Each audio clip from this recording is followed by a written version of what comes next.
Och du har kommit alldeles rätt.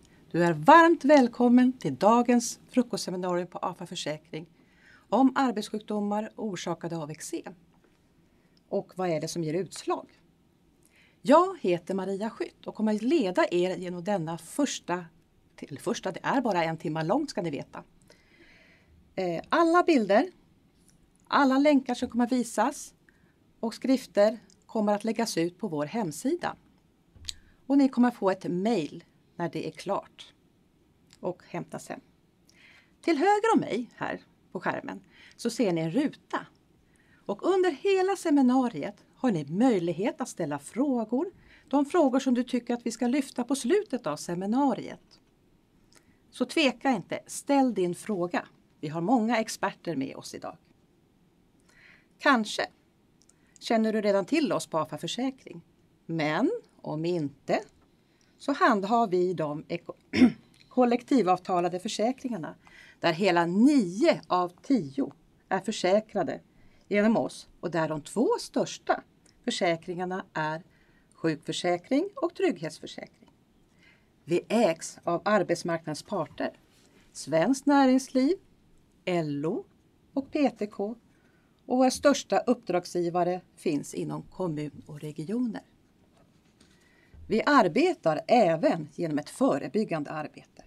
Men genom att erbjuda till exempel ett IA-system för det systematiska arbetsmiljöarbetet och som du såg i inledningen, möjlighet att söka ekonomiskt stöd för att gå på arbetsmiljöutbildning eller få arbetsinriktad rehabilitering.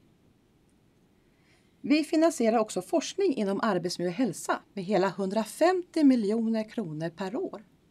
Och vårt mål att våra insatser som vi gör ska bidra till ett friskt och tryggt arbetsliv.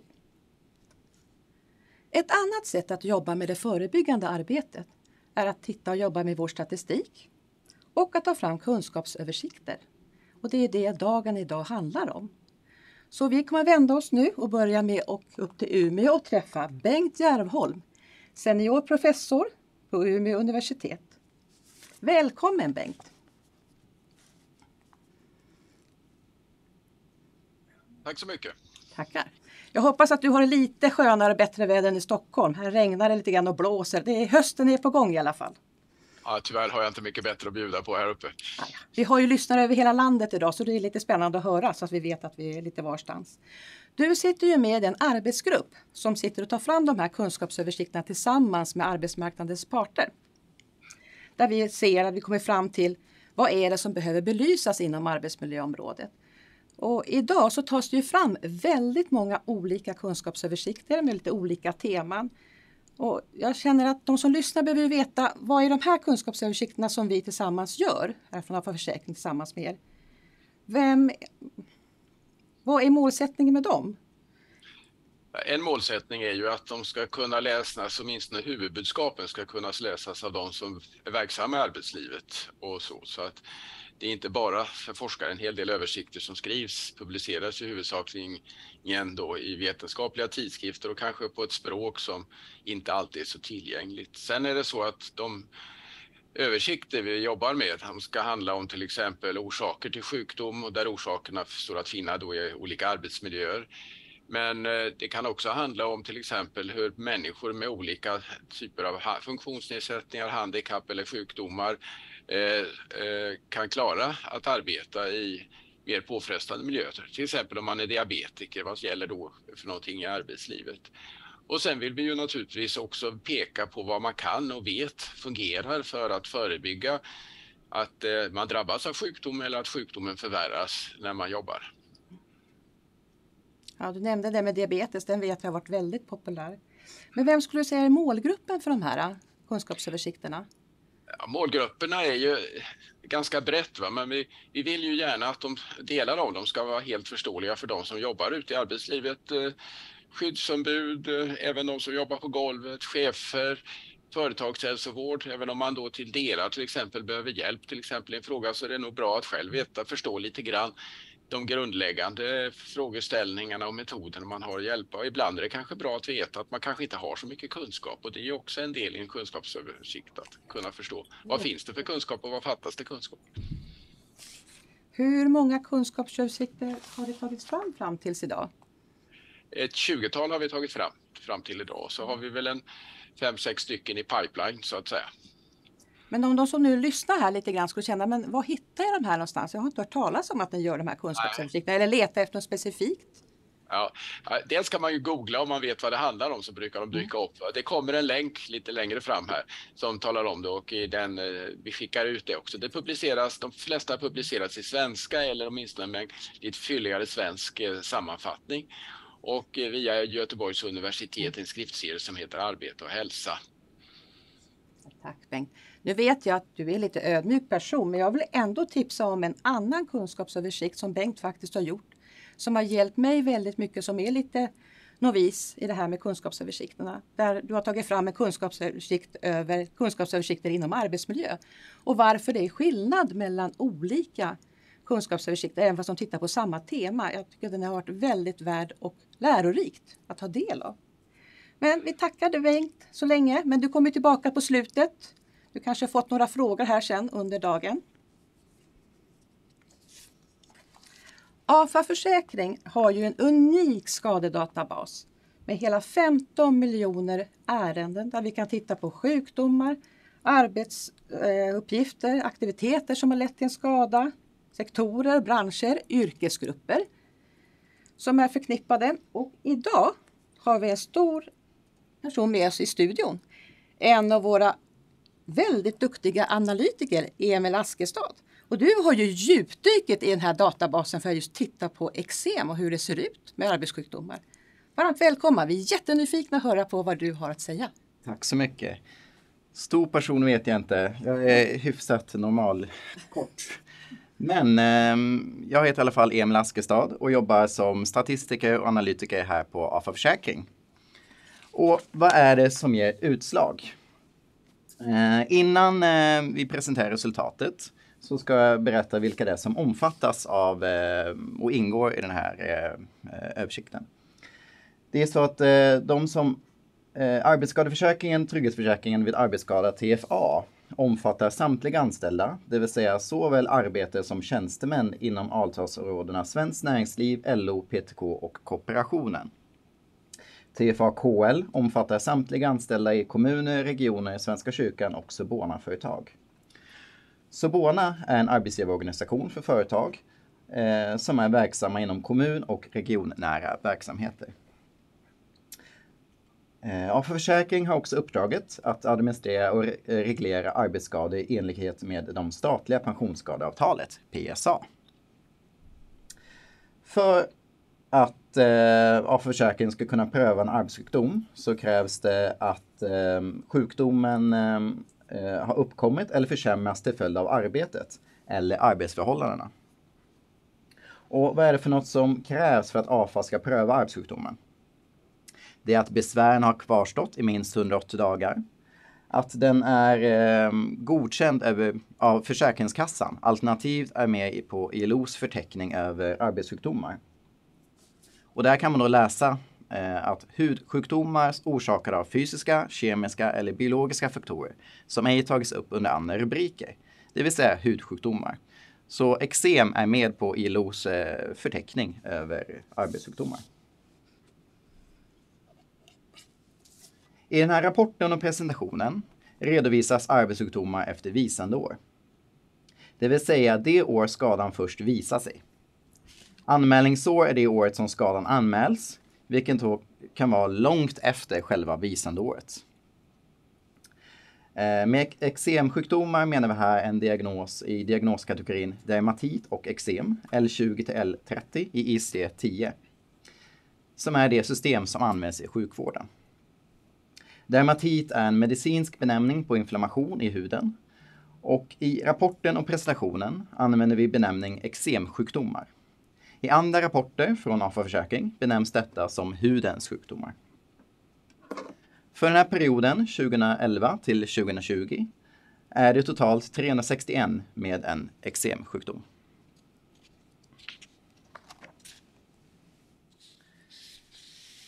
Det här diagrammet visar antalet arbetssjukdomar med eksemsjukdom för perioden 2011 till 2020, uppdelat på kön och redovisat efter visande år. Av de totalt 361 godkända arbetssjukdomarna har 53% drabbat män och 47% kvinnor. Det är alltså tämligen jämnt fördelat mellan könen. Siffrorna för senare år är underskattade eftersom det finns då en eftersläpning i statistiken för arbetssjukdomar. Eftersläpningen beror på att arbetssjukdomarna tar lång tid att utreda och dessutom ofta visar sig flera år efter att personen har utsatts för skadlig inverkan. Andelen arbetssjukdomar med diagnosen eksemsjukdomar av det totala antalet godkända arbetssjukdomar har under den här perioden legat på drygt 5%. Att eksemsjukdomar utgör en konstant andel beror bland annat på att diagnosen finns med på ILOs förteckning över arbetssjukdomar och kan därmed prövas direkt av Försäkring. Att antalet arbetssjukdomar med eksemsjukdomar är så jämnt fördelade mellan könen kan bero på att det är en arbetssjukdom som visar sig i både mansdominerade yrkesgrupper såsom metall och övrigt industriellt arbete och i kvinnodominerade yrkesgrupper som sjuksköterskor, undersköterskor, vårdbiträden, personliga assistenter samt frisörer, hudterapeuter med flera. Det här diagrammet visar då de yrkena i vilka som är det vanligaste att drabbas av en arbetssjukdom med eksemsjukdom för kvinnor och män. Den yrkesgrupp med flest fall av en arbetssjukdom på grund av eksem är metall och övrigt industriellt arbete. Därefter undersköterskor, vårdbiträden, personliga assistenter med flera.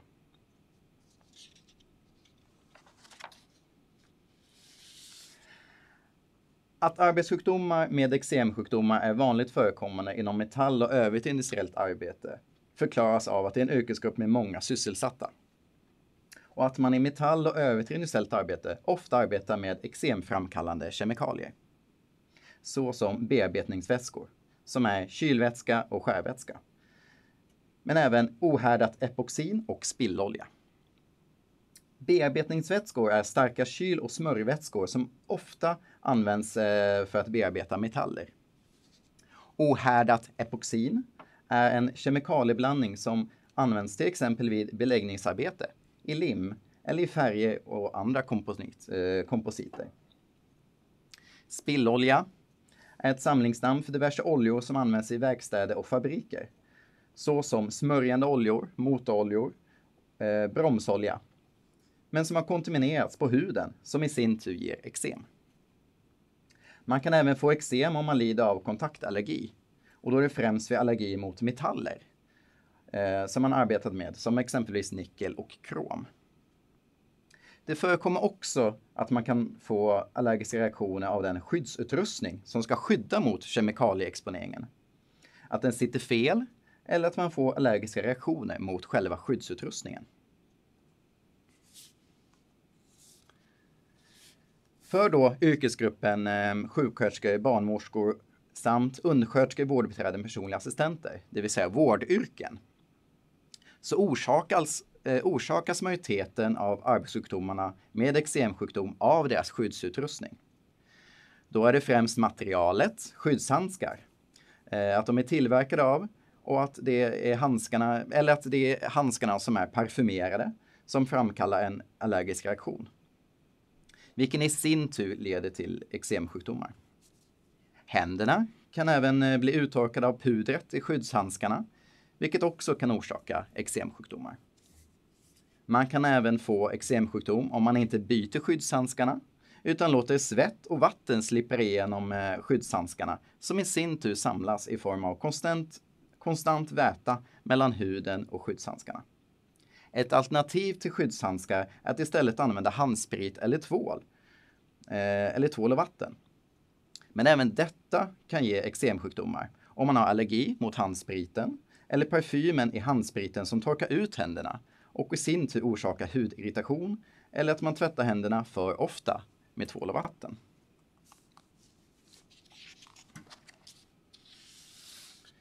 Frisörer, hudterapeuter är också nu en yrkesgrupp där det är vanligt med eksemsjukdomar. För frisörer är det främst kemikalierna i främst hudvårdsprodukterna som orsakar eksemsjukdomar. Det kan exempelvis vara vid schamponering eller färgning av håret. Eller vid långvarig exponering av parfymerade hårvårdsgeller.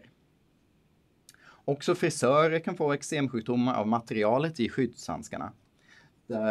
Då de använder när de arbetar. För massörer och hudterapeuter orsakas eksemsjukdomarna främst av kemikalierna i hudvårdsprodukterna. Som till exempel parfymerade oljor, medel för nagelbehandling eller parfymerade mjukgörande salvor. För byggnadsmålare som drabbas av eksemsjukdomar är det främst orsakerna kemikalier i färg, tapetlim och spackel. När det gäller eksem orsakad av målarfärg är en majoritet av fallen en konsekvens av hudkontakt med konserveringsmedel i den här vattenbaserade målarfärgen. Men man kan också få eksem av upprepad hudkontakt med tapetklister eller att man tvättar penslar med vatten eller kemikalier utan skyddshandskar. För de som arbetar i yrkesgruppen restaurang- och storköksarbete är den vanligaste orsaken till eksemsjukdomar att man har arbetsuppgifter där man kommer i kontakt med vatten. Till exempel när man lagar mat, diskar eller torkar bord. Även i den här yrkesgruppen kan man få eksemsjukdomar av skyddshandskarna. Men också av parfymerade tvålen eller rengöringsvätskan i diskmaskinerna. Ni kan ladda ner rapporten i sin helhet på vår hemsida på Försäkring. Och glöm inte bort att skriva upp er för att prenumerera för framtida statistikrapporter. Stort tack för mig. Tack Emil. Det var faktiskt ganska intressant. Ja, vad bra. Jag fick ju äran att titta i den här lite innan så att jag skulle kanske kunna ställa en fråga. Mm. Kan man se någon åldersskillnad hos de som har fått eksemsjukdomar? Ja, bland både kvinnor och män så är det främst yngre som drabbas av eksemsjukdomar. Och av samtliga drabbade kvinnor så är det 52% yngre än 46 år. Och av männen så är 57% yngre än 46. Om då 46 är yngre eller äldre. Allt är relativt. Det beror på vad man känner och hur man själv kanske befinner sig. Ja. Och vi kommer att höra lite mer om det senare under kunskapsöversikten. Men du lyfte också det här på slutet, det här med skyddsmaterial inom vården. Ja. Personalen där. Och det har varit en liten pandemi här, covid-19. Har den påverkat på något vis? Ja, det tar lång tid att utreda och fastställa då orsakerna till de här eksemsjukdomarna. Så det är en lång eftersläpning i statistiken. Det kan vara så att några av dessa ärenden för 2020 är på grund av skyddsmaterialet som man använder vid covid-19. Men det är inget som sticker ut just nu. Man kan kolla på detta vid ett senare tillfälle när den här eftersläpande statistiken har kommit in i vår skadedatabas. Jag tror att det kan komma. Man har ju sett de här hemska bilderna och utslagen både av, som du sa, maskerna och händerna och tvål. Då har vi också gjort en rapport. Den kan vi lägga ut på hemsidan. Ja. Där det beskriver lite kortare så att allt det du har sagt. Tack så mycket Emil. Tack. Då går vi vidare. Precis som Emil nyss berättade att besvären börjar ganska tidigt i yrkeslivet. Det är mycket tvättningar och innebär kontakt med vatten. Och det är också en ökad risk för eksem. Den kunskapsöversikt som vi idag ska presentera, som heter handeksem, handlar bland annat om arbetsrelaterade handeksem som kan förebyggas eller hur man kan jobba preventivt. Och vi ska också få en genomgång hur man då utreder eksemen. Presentationen kommer att hållas på engelska. Författarna till den är Tove Agner som kommer att börja presentationen. Och hon är professor, överläkare för institutionen för klinisk medicin, Bisberg Hospital och Köpenhamns universitet. Den andra författaren som kommer efter Tove och börjar prata är Nils-Erik Ebbehöj, docent och överläkare, Bisbergs Hospital, Köpenhamns universitet. Referenter till den här kunskapsöversikten har varit docent Birgitta Meding i Stockholm och docent Jonas Brisman i Göteborg. Welcome to us, Tove och Nils-Erik.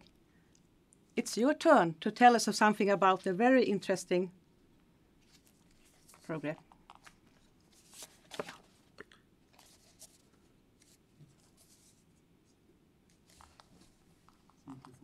Ja, mikrofonen. Tove, ursäkta. Mikrofonen. I'll try again. Good morning to Good everyone. morning. Thank you for inviting us to give this lecture on handeksem. with focus on irritant contact dermatitis and prevention, and also a chance to discuss our new review paper on the same topic. A typical medical history for a hand eczema patient would be that this 25-year-old woman, she has had a mild atopic dermatitis as a child. Then all skin symptoms disappear and she has quite normal skin. She starts at the university and then she takes a study job as a cleaner in a nursing home. And slowly she develops hand eczema and she has this problem for some months. And then the situation can take two directions, a positive one or a negative one. The positive one is to the left, that she informs the manager at the job and is allowed less wet work. She also is taught good skin habits at the workplace, and she will start use of moisturizers. She also contacts her general practitioner and she's referred to a dermatologist for allergy testing, and this is negative. Slowly, due to the good skin habits, the eczema disappear. That was a good situation. The even more common but more negative situation is that she ignores the eczema and continues in the job. No change in skin habits, and the eczema slowly becomes chronic and is actually most likely to last for more than 10 years. So today we would like to give it a push to the more positive direction so that people will become more aware of the eczema.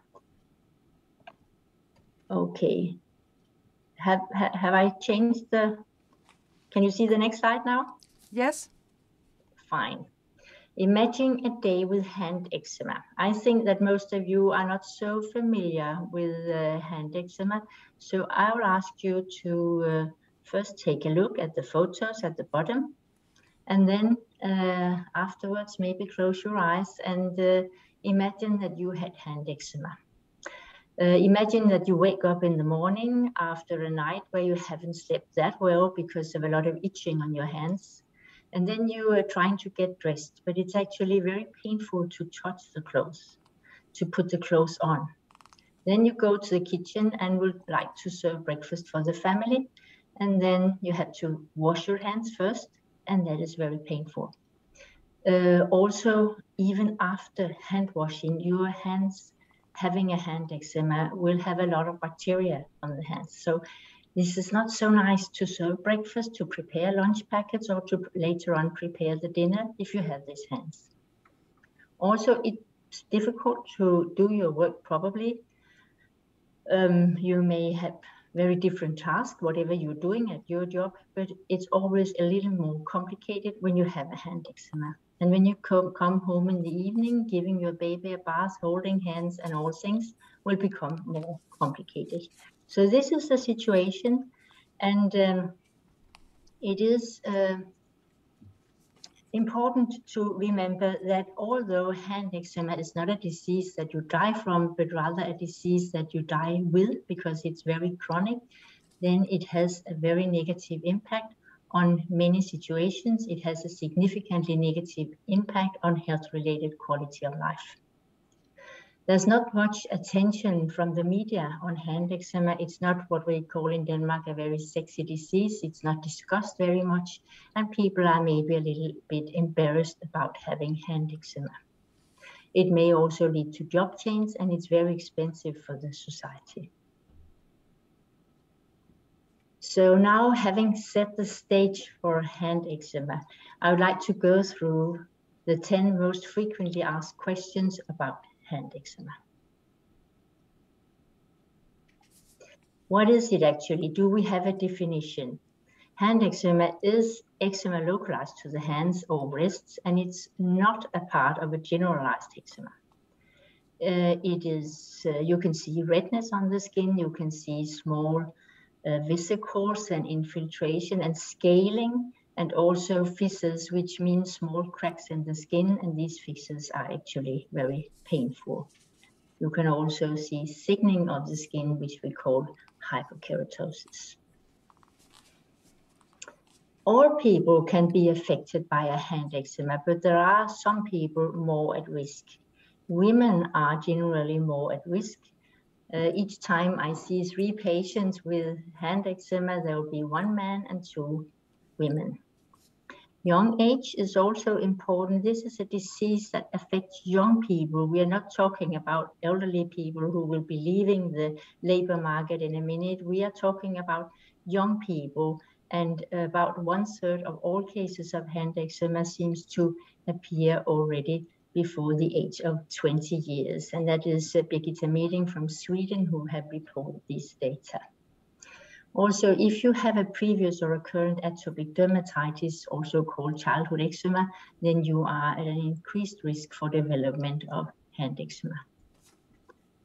This is a distribution from a general European study where you can see that hand eczema in this study was most frequent in the younger age group between 20 and 40 years of age, and also in particular in these age groups, it's much more common in females than in males.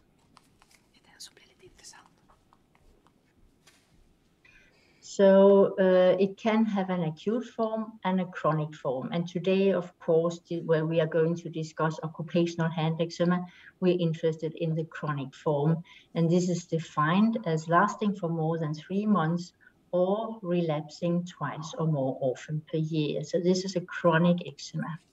And how frequent is this disease? The point prevalence for hand eczema, meaning how many just now have hand eczema in Scandinavia, that's 5%, and the 1-year prevalence, meaning how many of us in Scandinavia will have hand eczema within a year, that is 10%. So 1 out of 10 will have hand eczema within 1 year. Is it a long-lasting disease? It is really a chronic disease. When we re-examine patients with hand eczema, occupational hand eczema actually after 5 years, then we find that 80% still reports flares of hand eczema within the last year. So they'll still be affected after 5 years, 80%. Regarding severity, when we mention the prevalence of hand eczema is really high, but it's estimated that 5% of this group will have severe chronic disease.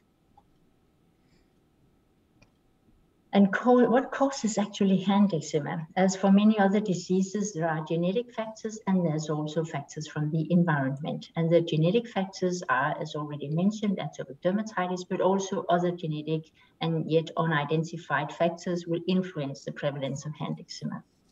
But then there's the environment, and especially, of course, irritants and allergens in the irritants and allergens in the environment will cause hand eczema.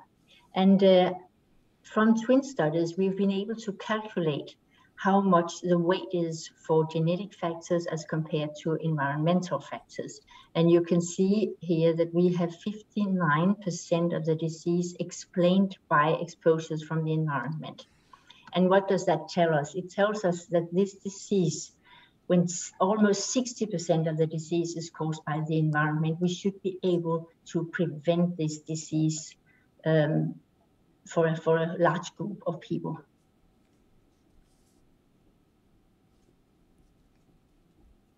Now we have a lot of subgroups of hand eczema, and from this slide I'd like to show you, if you look to the left of the curve, you can see we have irritant and contact dermatitis and allergic contact dermatitis. We have more cases of irritant contact dermatitis and allergic contact dermatitis, and many of the other subgroups you can see they are mostly due to genetic factors. Is it an expensive disease? Yes, indeed it is. We have a lot of direct costs, but we should also consider the indirect costs, like loss of productivity. The direct costs I'll just shortly mention: medication, sickness absence, healthcare sector, and also, of course, the pensions and also workers' compensation. We have several treatment options for hand eczema, but we know that a very important treatment is the patient education. The patient should be educated to take care of the eczema himself, should be taught good skin habits, and that is very important in particular, of course, for occupational hand eczema. Other options are the topical treatments, phototherapy, systemic treatments, meaning tablets or injections, and we have also new treatments emerging. But in spite of all these treatments, we still have this very chronic course of the hand eczema. So now I've talked about hand eczema, but then what is actually occupational hand eczema? It is defined as a hand eczema which is caused by or aggravated by exposures at work. And in a quite recent population survey from Norway, people were asked how many of you people with hand eczema were asked how many of you find that there is an association between your hand eczema and occupational exposure. And more than 4% of these patients, they responded that they found that the hand eczema was associated to the job. The prevalence of occupational hand eczema is of course also dependent on where you are localized in the world. Is this an issue to have an occupational hand eczema? It depends also on geographic area, which industries are present in the area. It depends on the legislation. For example, in Denmark, we are as doctors obliged by law to report if we have a suspicion of an occupational disease. And that means, of course, that we have a high degree of notification. And it's also the tradition. For many years, it was only allergic contact dermatitis which was reported, but then it was open also for irritant contact dermatitis, and traditions, of course, has to be changed. And you can see the figures here. For the last 10 years, there were 361 cases in Sweden of recognized, approved occupational cases of eczema, and in Denmark we had quite a higher number. We had for 1 year around 1,500 cases recognized. When we look at occupational hand eczema, we have to differentiate whether it is an irritant or an allergic hand eczema, and this can only be done by allergy test. And when you have an allergic hand eczema, you need to have a positive allergy test to an allergen that could be, for example, epoxy, and to which the hands are currently exposed. And that means if it is epoxy you react at, then you have to be exposed to epoxy at the job. Could also be things like rubber and preservatives. These are the most common exposures to cause allergic hand eczema. If we look at irritant hand eczema, we need to have a current irritant exposure, like for example, wet work, cutting fluids, food and more. And we also need to exclude allergic contact dermatitis by testing. So we have a rule saying that if you've had a hand eczema for more than 3 months, we should do allergy testing. And this is the guidelines for all of Europe. The distribution is that we have 60% of irritant cases, 30% of allergic cases, and then 10% combined cases. So that was the introduction, and now we should go into details what we do. There have for a lot of years been focus on allergic contact dermatitis only, but during the last decades, the focus has changed, and now the focus is mostly on irritant contact dermatitis when it comes to occupational hand eczema. And wet work is the most frequent cause for irritant contact dermatitis. In Denmark, we have wet work explaining about 50% of all cases. And wet work, that is hand washing, wet hands and glove occlusion. And the definition of wet work is having wet hands more than 2 hours, or wearing occlusive gloves for more than 2 hours, or more than 20 hand washings per shift. Other important causes for irritant contact dermatitis are, as already also mentioned, cutting gloves, the cutting oils and gloves in general, mechanic friction and contact to foods.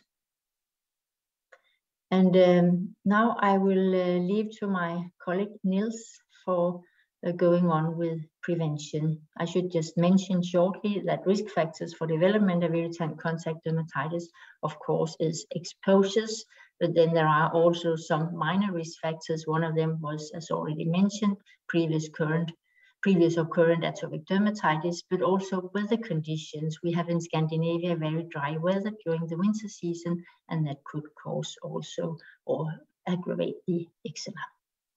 Okay, now I will give the word to Niels Eberhøj. Good morning, everybody. You can see from this Tove's presentation that she is a real dermatologist. She shows lots of naughty pictures on hand eczema. But my task here is to try to persuade you that contact dermatitis, irritant contact dermatitis, can be prevented to some extent. That was one of the scopes of the review that Tove and I made, and we went through the literature searching for primary or secondary prevention programs for occupational hand eczema. We found astonishingly little literature on the topic, but some studies anyway. We studied educational programs at the workplaces, trying to teach the workers not to get contact dermatitis, trying to teach them how to do their job, try to teach them how to manage their hands, not to get contact dermatitis. And the most studies were done on early information and vocational guidance to youngsters going into risk occupations. And because primary prevention should be defined as a process that you launch before to a group of workers before they get the disease that you want to prevent. The secondary prevention, on the other hand, is educational programs for patients with hand eczema. Patients are referred to a physician or referred to an occupational medicine clinic with their hand eczema, and we try to learn them how to manage their hands to get rid of their eczema. One main task, one main instrument here is, of course, to change job away from the job that causes the eczema.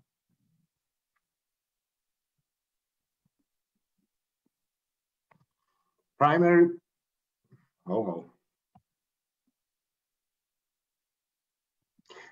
prevention.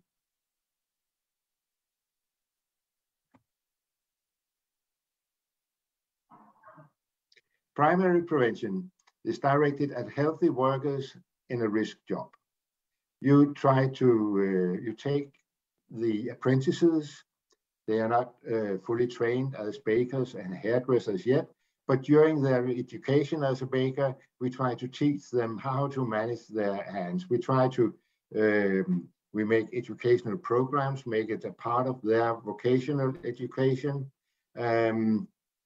And we learn them about hand hygiene. We learn them about personal protectional devices, and we learn them how to basically how to manage their hands when they go to work as a baker, as a hairdresser, as nurses, as metal workers. We found studies addressing these occupations because these are, as Tove and as we already seen here, these are the high-risk occupations. The educational programs, they are based on the 10 recommendations for preventing hand eczema and managing hand eczema, which I'll show you in a minute. They all included some kind of oral presentations to the apprentices and a variation of pamphlets, papers, handed out to them, which they were supposed to carry back and carry out on their workplace, maybe even distribute to the others, to their colleagues. They were based on exercise and training for half an hour, 2 hours, some more, several days of training during their education. And other studies, they provided gloves and moisturizers both to the students and to the workers when they came out working. And one of the studies that Tove and I were involved in even had a hotline for the apprentices to call if they had any hand problems, if they had anything they were in doubt of. They could call a hotline with open access to help, maybe not 24/7, but very frequently help. And then we had studies involving a follow-up after they finished their education, and follow up and follow up and follow up. So they had continuous access to good advice to take care of their hands.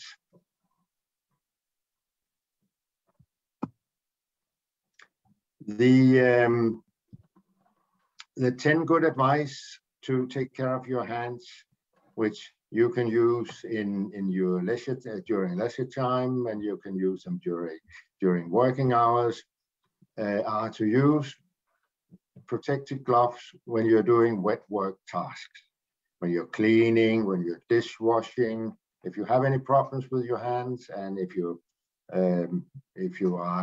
have risk habits the rest of the day in your working hours, use protective gloves as much as possible, as much as needed. You can use the protective gloves when it's necessary, but use them for a short time. Don't walk around with your gloves on the whole day, because it will make a moist climate into the job, which is going to harm the skin barrier. The protective gloves should be clean and dry, and they should be intact, no holes in them.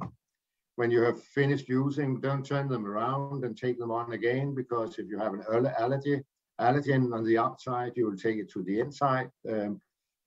They are sort of one-time single-use gloves, and they should be used only once. When you use them for more than 10 minutes, if the wet work task lasts more than 10 minutes, you could wear a cotton glove underneath to prevent the skin from getting dry. Good. When you wash, that was enough with the gloves. When you wash your hands, do it in lukewarm or cold water. Rinse and dry them thoroughly after washing. You may, if your hands are not visibly dirty, you may use a disinfectant instead of washing, because it has been shown to harm the skin barrier less. Don't wear any rings, because they will be a place for the eczema to start in the wet climate, wet environment under the ring. When you use a moisturizer to re-establish your skin barrier, use it with a high content of lipid, and use fragrance-free, perfume-free moisturizers. Apply moisturizers on the whole hand during working hours and after the working day.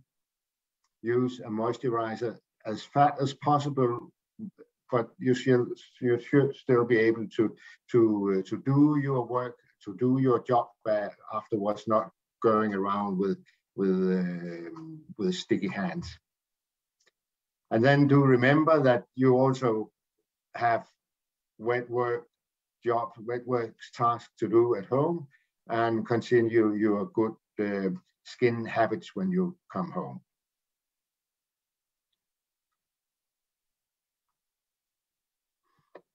The secondary prevention, the good advice, the educational programs that have been tried or launched to patients with hand eczema, they address the same, of course, the same high-risk professions: nurses, medical workers, mixed group of healthcare workers, but also a mixed group of workers who have applied for or have recognized for workers' compensation. These people here, they were gathered either from the Workers' Compensation Board or from outpatient clinics, from groups of hospitals with staff, healthcare staff with handeksem, handeksem patients recruited from workplaces. The programs have been based on exactly the same 10 pieces of good advice, but then with a twist specifically related to the work that these people have been doing. Good.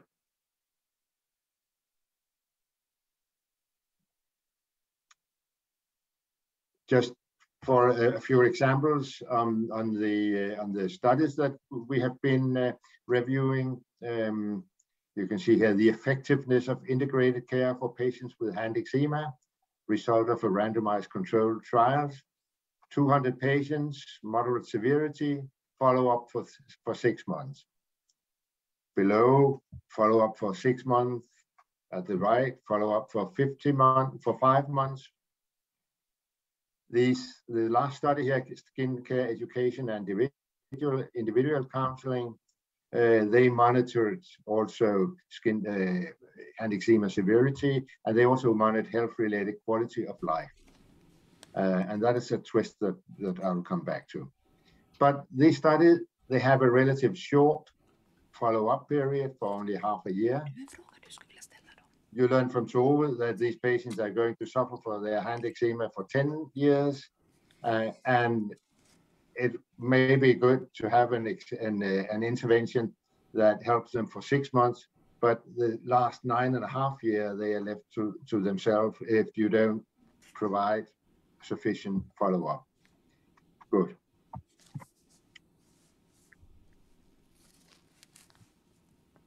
Oh.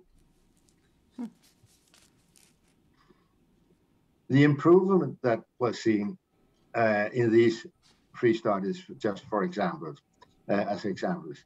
HEXI is a handeksem severity index, which is based on basically the pictures that Tove showed you with pictures of photos of handeksem. Was an improvement from these points here are arbitrary, but it was not. The handeksem did not disappear. It was improved. The severity was less. The number of relapses, there was a little longer time between the relapses, but the eczema did definitely not disappear. In the low study here by Molov, there was no significant improvement, maybe a little, but it wasn't significant.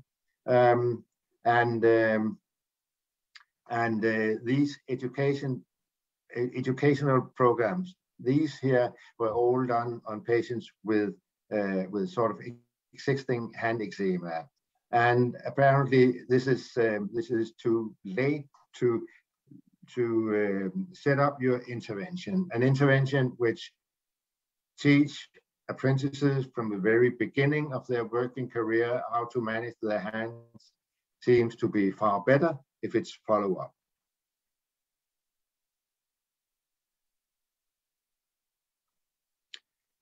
A Danish questionnaire study with Tove also was involved in, was a 5-year follow-up with 1,500 patients with recognized occupational handeksem. Out of them, there was no scientific intervention here. It was just a follow-up of these patients who had recognized the handeksem. 30% had changed their profession, 20% had left the labor market. Some of them very before the sort of normal retirement age. 50% stayed in the same profession, but had to some extent been able to adapt their exposures at work to take care of their handeksem. And the results here was that changing profession was associated with significant, a very good healing of your hand eczema, but a lower health-related quality of life, which means that you may take care of your hands when you change your profession to something which is better for your hands, but something else happens. You're not as safe in your job. You're not as happy in your job. So so your quality of life decreases when you have to change your job. So changing of job is not it is a tool in the prevention of hand eczema, which should be used with caution. Leaving the labor market was also associated with better healing of your hand, your eczema, and an impairment of quality of life. And I know, can you see here down at the bottom, staying in the same profession was associated with less healing, but you stay with an unchanged quality of life. So apparently, if you are going to change job, be aware of the quality of life, be aware of all the other things that happens. If you stay in your job, be aware of the exposures in your job and try to change them without changing your job.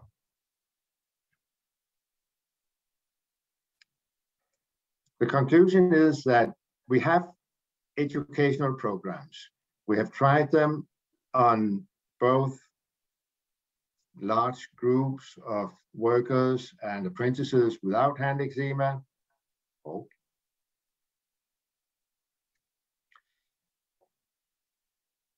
We may have a positive effect on healing, but we may also impair the quality of life of our patients.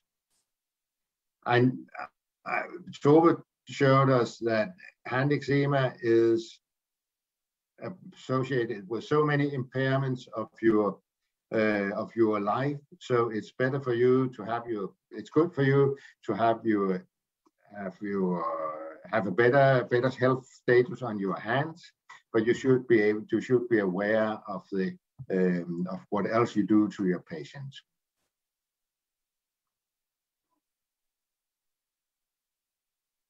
So our recommendation is that you make the interventions very early in work life and schools, at vocational schools, that you base your education on the 10 recommendations, that you provide necessary moisturizers, gloves, and other protective devices, both during the education and at the workplaces, that you provide a hotline help desk, and that you check your working routines at all the workplaces for irritants, for gloves, for moisturizers, and make sure that everything is as good as possible. And in society, that you develop preventive strategies to use in these high risk occupation, and you develop preventive measures, better gloves, and then you set up limits for the wet work. For the time being, the definition of wet work is 2 hours per day or 20 glove shifts, 20 hand washings, but at least in some occupations, 2 hours is too long time to have wet hands. So you need to you should work on or discuss to establish a threshold limit value for wet work less than 2 hours a day.